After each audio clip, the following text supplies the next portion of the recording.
আমি যে গীতায় প্রতিজ্ঞা করেছি যে যথা মাম প্রপদ্যন্তে তাং তথৈব ভজাম্যহম মম বর্তানুবর্তন্তে মনুষ্যা পার্থ সর্বস্ব। যে আমাকে যেমন ভাবে ভালোবাসে আমি তাকে তেমন ভাবে ভালোবাসি। রঘু, তুই আমাকে কেঁদে কেঁদে এতগুলো নাড়ু খাওয়ালি, এখন আমি যদি তোকে একটা নাড়ু না খাওয়াই, আমি যদি তোকে একটা নাড়ু না খাওয়াই, তাহলে যে আমার প্রতিজ্ঞা রবে না। রঘুনন্দন মুখ খোল, রঘুনন্দন মুখ খোল। না না না না না ঠাকুর, না ঠাকুর, ওই পুজো করতে করতে সেবা করতে করতে আবার কেউ খাই নাকি আমি খাবো না, খাবো না, খাবে না তবে রে। এই বলে যেই না গোপীনাথ ভগবান যেই না রঘুনন্দনের গালটি টিপে দিয়েছে, ছোট্ট রঘুর গালটি টিপে দিয়েছে, অমনি মুখটা হাঁ হয়ে গেছে। আর যেই না মুখ হাঁ হয়ে গেছে অমনি একটা নাড়ু জোর করে খাবো না খাবো না খাবো না খাবো না খাবো না খাবো না খাইয়ে দিয়েছে। এবার যা, হ্যাঁ এবার যা। ফাঁকা নাড়ু থালাটা নিয়ে আসছে রঘুনন্দন। এসে পড়ে মা বলছে, হ্যাঁ রে রঘু, গোপীনাথের সেবা হলো? হ্যাঁ মা, গোপীনাথ না সব নাড়ু খেয়ে নিয়েছে। হ্যাঁ কি বলিস রে, গোপীনাথ আবার খাই নাকি? হ্যাঁ সব নাড়ু খেয়ে নিয়েছে। কি বলছিস? কই দেখি মুখটা খুলতে একবার দেখি। এবার যেই না হাঁ করেছে, হ্যাঁ রে ওই তো তোর মুখে দাঁতের ফাঁকে ওই নাড়ুর কণাগুলো লেগে রয়েছে। হ্যাঁ রে মন্দিরের মধ্যে ঢুকে সব নাড়ুগুলো খেয়েছিস রঘু? না মা, বিশ্বাস করো আমি সব খাইনি, আমি কেবল একটি খেয়েছি, গোপীনাথই সব খেয়েছে। দে দে দে তাড়াতাড়ি থালাটা দে, নাড়ু সাজিয়ে রেখে দি, নয়তো তোর বাবা যদি এসে পড়ে দেখে আচ্ছা করে তোকে দেবে। ঠিক মা নাড়ুর থালাটি নিয়েছে, আর এমন সময় আসিয়া মুকুন্দ দাস কহে বালকের পাশ,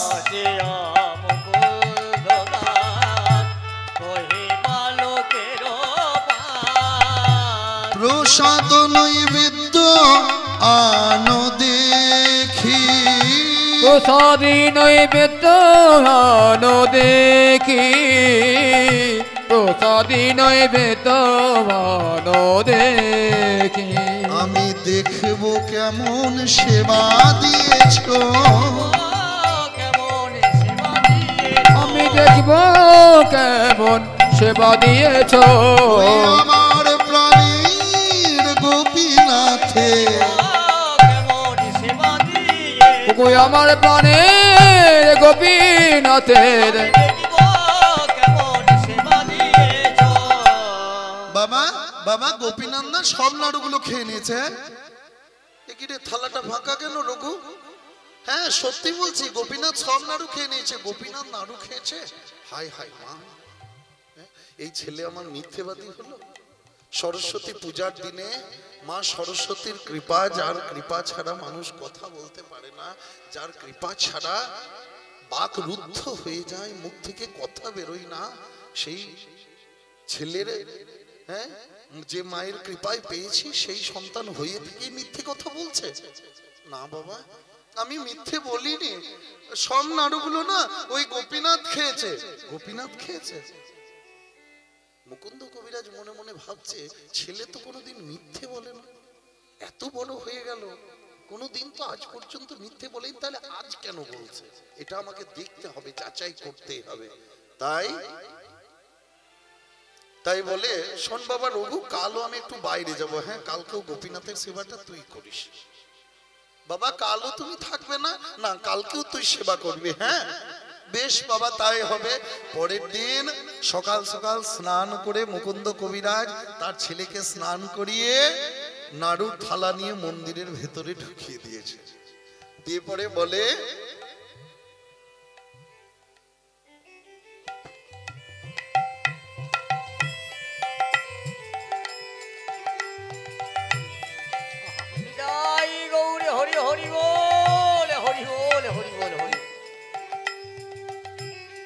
তারপর নাড়ুর থালা নিয়ে ভেতরে ঢুকিয়ে দিয়েছে। ঢুকিয়ে দিয়ে পরে দরজার আড়াল থেকে মুকুন্দ সরকার দেখছে যে কি করে তার ছেলে গোপীনাথের সেবা করছে। ছোট্ট রঘু আবার গুটি গুটি পাই মন্দিরে প্রবেশ করে গোপীনাথের সেবা করছে। গোপীনাথকে বলে, গোপীনাথ এই নাও নাড়ু খাও। চুপ করে আছে গোপীনাথ। কি হলো, নাড়ু খাও? কালকে খেয়েছো, আজকে খাবে না? ও, তোমাকে ভালো করে সাজাতে হবে। আচ্ছা বেশ বেশ, আমি তোমাকে সাজাচ্ছি গোপীনাথ।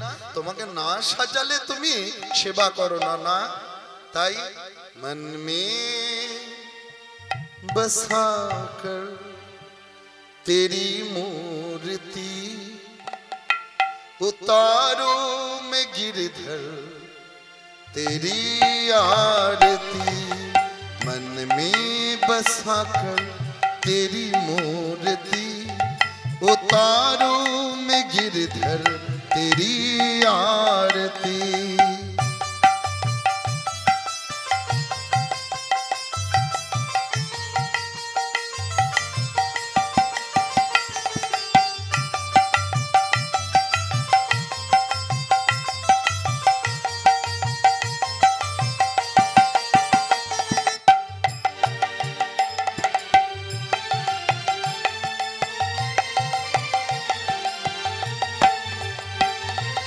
करुणा करो कष्ट हरो दान दो भगवन। भव में फंसी नाव मेरी तार दो भगवन।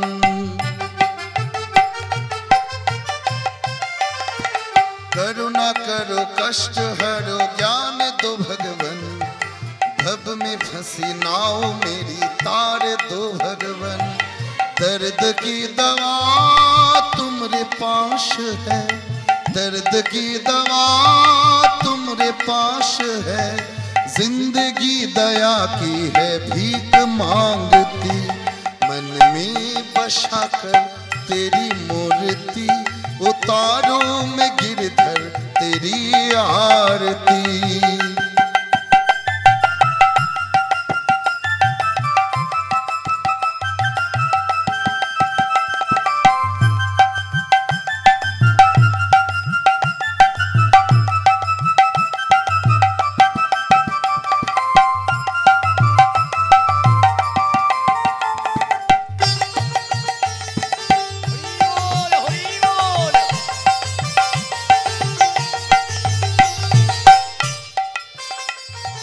वेद तेरी महिमा गाए संत करे ध्यान।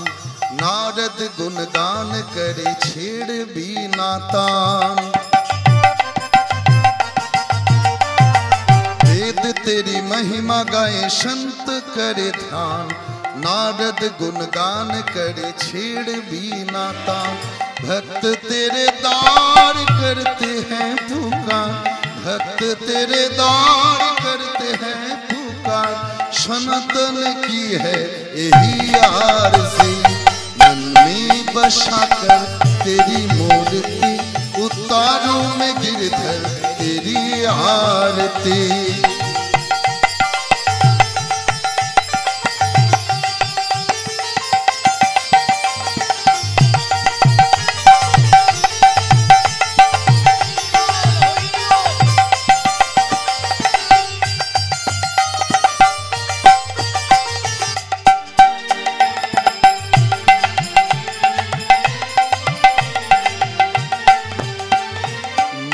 तुझसे क्या मैं यही सोचूं भगवन। जिंदगी जब तेरे नाम कर दी अर्पण। मांगू तुझसे क्या मैं यही सोचूं भगवन। जिंदगी जब तेरे नाम कर दी अर्पण।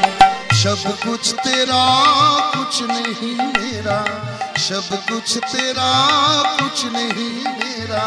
चिंता है तुझको प्रभु संसार की। मन में बसा कर तेरी मूर्ति उतारो मैं गिरधर तेरी आरती।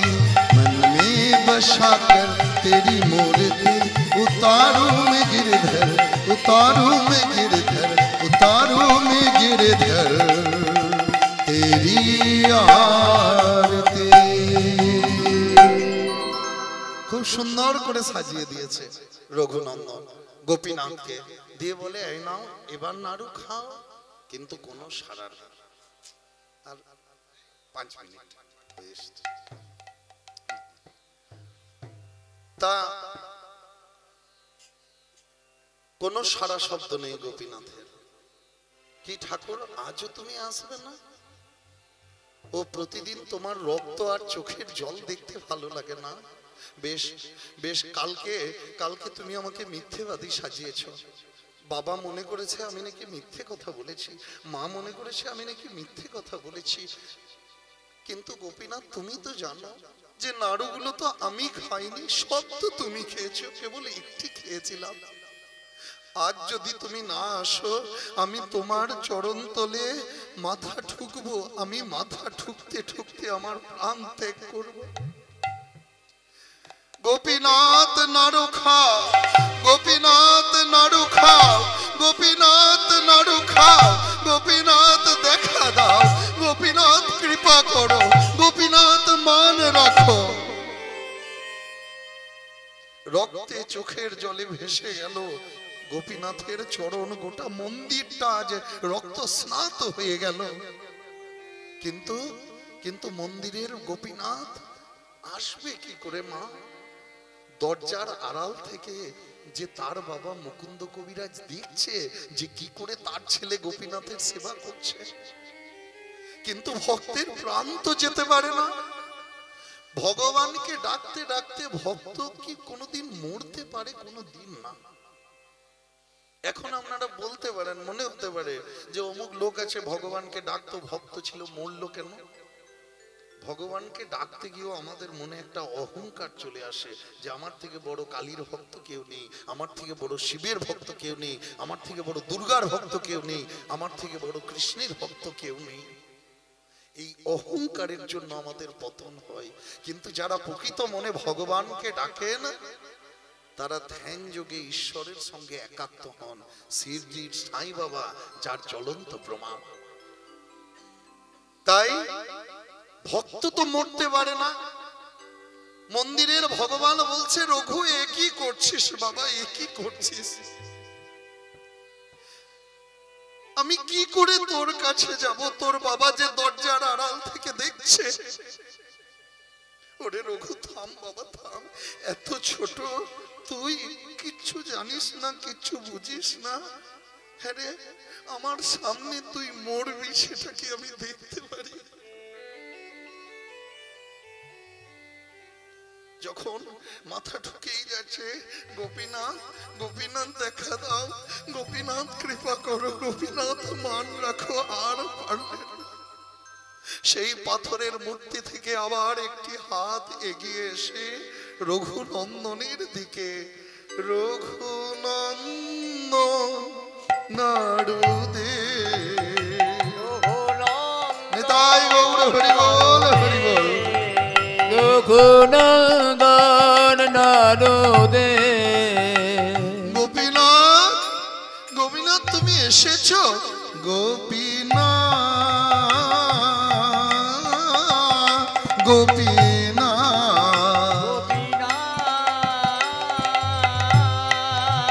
গোপীনাথ রঘুনন্দন নাড়ু দে, রঘুনন্দন নাড়ু দে। কে?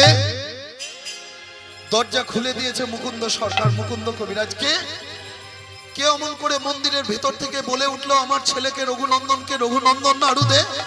আর যেই না দরজা খুলে দিয়েছে অমনি অর্ধেক নাড়ু শুদ্ধ মূর্তিটি পাথরের হয়ে গেছে। অর্ধেক নাড়ু হাতে নিয়ে পাথরের গোপীনাথ দাঁড়িয়ে আছে। কে কে মন্দিরের ভেতর থেকে অমন করে আমার ছেলেকে বলে উঠলো যে রঘুনন্দন নাড়ু দে? তাহলে কি আমার গোপীনাথ, আমার আরাধ্য দেব, আমার ছেলে রঘুনন্দনের হাতে একটি একটি করে নাড়ু খাচ্ছে আর আমি দেখতে পাচ্ছি না? আমার গোপীনাথ নাড়ু খাচ্ছে আমার রঘুর হাত দিয়ে আর আমি দেখতে পাচ্ছি না। গোপীনাথ গোপীনাথ গোপীনাথ। ঠাকুর ঠাকুর আমি সংসার চাইনি, তুমি আমাকে সংসার দিয়েছ। আমি স্ত্রী পুত্র কিছুই চাইনি, তুমি সব দিয়েছ। আমি জগতের চিকিৎসা চাইনি, জগতের লোকের সেবা চাইনি, আমি শুধু তোমার সেবা চেয়েছিলাম গোপীনাথ। কিন্তু কিন্তু একে আমার ছেলে তোমাকে নাড়ু খাওয়াচ্ছে, কিন্তু আর আমি দেখতে পাচ্ছি না কেন? রঘুনন্দন বলছে, বাবা বাবা তুমি দেখতে পাচ্ছ না? তুমি দেখতে পাচ্ছ না গোপীনাথ আমার হাত দিয়ে নাড়ু খাচ্ছে? এই এই এই দেখো, এই দেখো কেমন করে গোপীনাথ নাড়ু খাচ্ছে, দেখো এই দেখো, এই দেখো, এই দেখো কেমন করে গোপীনাথ, এই দেখো নাড়ু খাচ্ছে, দেখো। রে না রঘু, না বাবা না, আমি শুধু দেখছি একটা পাথর দাঁড়িয়ে আছে আমার কাছে।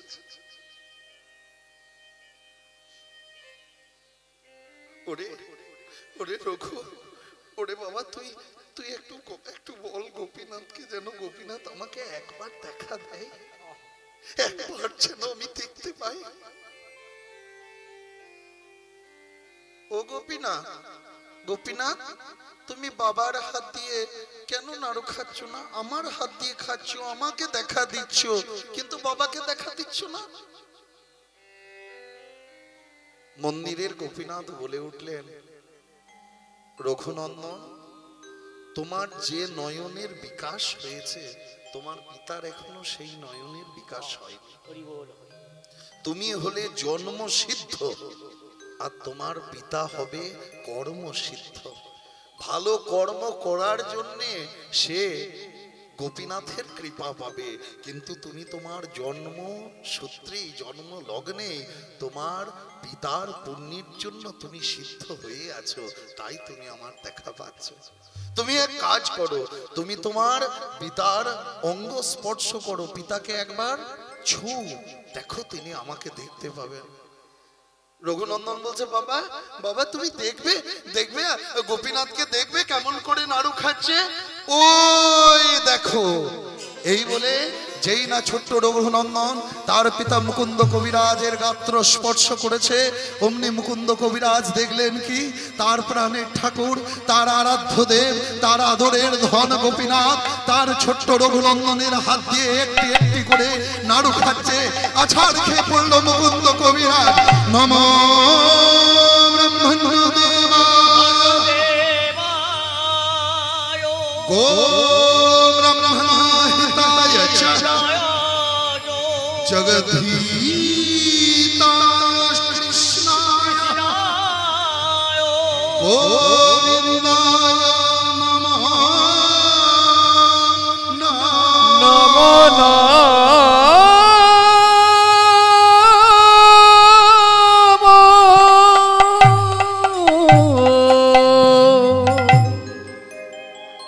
রঘু, রঘু আয় বাবা আয়, আমার কাছে আয়, আয় তোকে একটু জড়িয়ে ধরি। ওরে পিতার পুণ্যে পুত্রের উদয়, আর পুত্রের পুণ্যে পিতার স্বর্গবাস। ওরে রঘু, আমি জানি না কি এমন ভালো কাজ আমি করেছি, কি এমন পুণ্য কর্ম করেছি যে তোর মতো ছেলে পেয়েছি, কিন্তু তোর মতো ছেলের জন্য আমার সত্যি স্বর্গবাসী হলো। আজ আমি আমার আরাধ্য দেব গোপীনাথের দর্শন পেলাম, এর থেকে বড় পাওয়া আমার কি হতে পারে? নিতাই গৌর হরি হরি। এই রঘুনন্দন হচ্ছে বৃন্দাবনের সেই মদন কন্দর্প দেবতা। সেই কন্দর্প দেবতার রাসমঞ্চে গোবিন্দের সঙ্গে যুদ্ধ করতে গিয়ে যুদ্ধে পরাস্ত হয়েছিল, হেরে গিয়েছিল। তখন মদন দেবতা বলেছিলেন গোবিন্দকে, হে গোবিন্দ, এই যুগে আমি তোমার সঙ্গে শত্রু ভাব সম্পন্ন হলাম, শত্রু ভাবাপন্ন হয়ে শত্রুতা করলাম, যুদ্ধ করলাম, কিন্তু আগামী ভবিষ্যৎ কালে আমি যেন তোমার বন্ধু হতে পারি, তোমার ভক্ত হতে পারি। তথাস্তু কামদেব, আগামী ভবিষ্যৎ কলি যুগে তুমি হবে রঘুনন্দন। তাই সেই ব্রজের অনঙ্গ ধরি অঙ্গ গৌরে আউল গৌর সঙ্গ,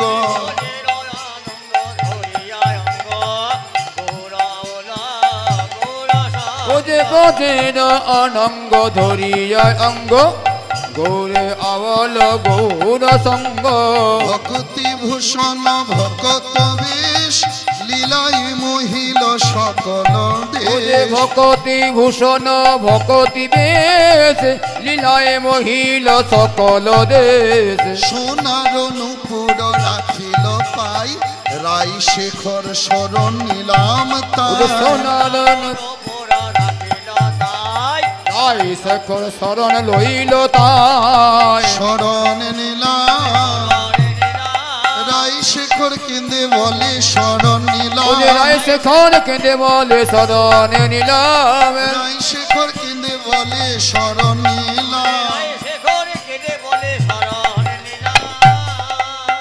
তাই আজ মুকুন্দ সরকার সকলকে ডেকে বলে তোমরা কে কোথায় আছো এদিকে এসো দেখে যাও আজ ধন্য হলো মুকুন্দ কবিরাজ ধন্য হলো রঘুনন্দন আর প্রতিষ্ঠিত হলো শ্রীখণ্ডের সেই গোপীনাথ আপনারা যারা শ্রীখণ্ড গেছেন তারা দেখতে পাবেন কাটোয়া যেতে গেলে তার একটা স্টেশন আগেই এই শ্রীখণ্ড এই শ্রীখণ্ডে গোপীনাথ দর্শন করে আসবেন এবং এই নরহরি ঠাকুরের মহোৎসব তিরোধান তিথি আপনারা দেখে আসবেন আমি এই বছরই আবার গিয়েছিলাম মোটামুটি 20 থেকে 25,000 লোক সেখানে সেবা করে বহু ভক্ত বৈষ্ণবের আগমন হয় সবার মাঝে সেই মন্দিরের গোপীনাথ থাকে মন্দিরের গোপীনাথের হাতে পাথরের নাড়ু আছে আপনারা দর্শন করে আসবেন অদ্যপি শ্রীখণ্ডপুরে অর্ধনাড়ু আছে করে শ্রীখণ্ডপুরে অর্ধনাড়ু আছে করে শ্রীখণ্ডপুরে অর্ধনাড়ু আছে ধরে দেখে যত ভাগ্যবান জনে দেখে যত ভগবান জনে রোজের মদন যেই শিরঘুনন্দন বোধের মদন যে শিরঘুনন্দন যে বোধের মদন যে শিরঘুনন্দন যে উদ্ধব দাসী হবানী উদ্ধব দাস ইহ মাগে উদ্ধব দাস ইহ বলে মিলন হলো